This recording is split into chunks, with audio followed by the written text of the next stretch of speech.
May I coming sir? তুমি কি interview দিতে আসছো? জি স্যার। আচ্ছা, তাহলে এসে বসো জায়গায়। আচ্ছা, তোমার প্রথম প্রশ্ন হচ্ছে বাংলাদেশের স্বাধীনতা মহানায়ক কে? বঙ্গবন্ধু শেখ মুজিবুর রহমান। তোমার সেকেন্ড কোশ্চেন হচ্ছে একজন দেশপ্রেমিকের নাম বলবা। আসাল তো অনেকে, যেমন মাওলানা আব্দুল হামিদ খান ভাসানী। ও, গুড গুড। বাংলাদেশ কত সালে স্বাধীন হয়েছিল? হওয়ার কথা ছিল 1952 সালে, কিন্তু হয়েছে 1971 সালে। ও, গুড গুড গুড। আচ্ছা, তোমার লাস্ট প্রশ্ন হচ্ছে বলো তো আকাশে তারা কয়টা আছে? এখনো তো জানা যায় নাই, কিন্তু এটা নিয়ে বিজ্ঞানীরা এখনো গবেষণা করতেছে।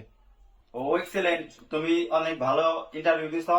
তুমি এখন আসতে পারো। তোমার রেজাল্টটা আমরা পরবর্তীতে মোবাইল এসএমএস দিয়ে আমরা এটা জানিয়ে দিব।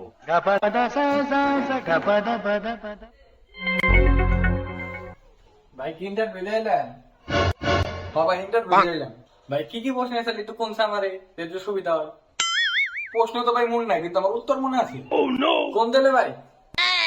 বঙ্গবন্ধু শেখ মুজিবুর রহমান। আর 2 নাম্বারটা হইলো আসাল তো অনেকে, কিন্তু হইলো মাওলানা আব্দুল হামিদ খান ভাসানী। মাত্র এই 2টাই প্রশ্ন ভাই?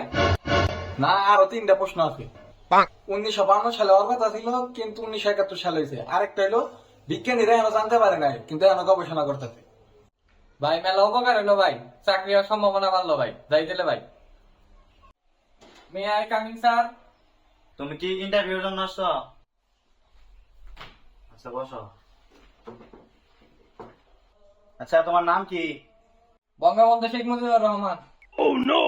আচ্ছা, তোমার বাপের নাম কি? আসাল তো অনেকে, যেমন মৌলানা আব্দুল হামিদ খান ভাসানী।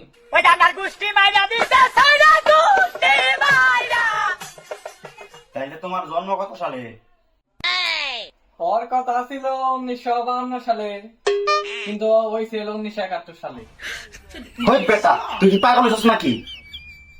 আসলে এটা এখনো জানা যায় নাই, বিজ্ঞানীরা গবেষণা করতেছে আর কি। Yeni şitte mona kadlı şarara te eu tô cheia de que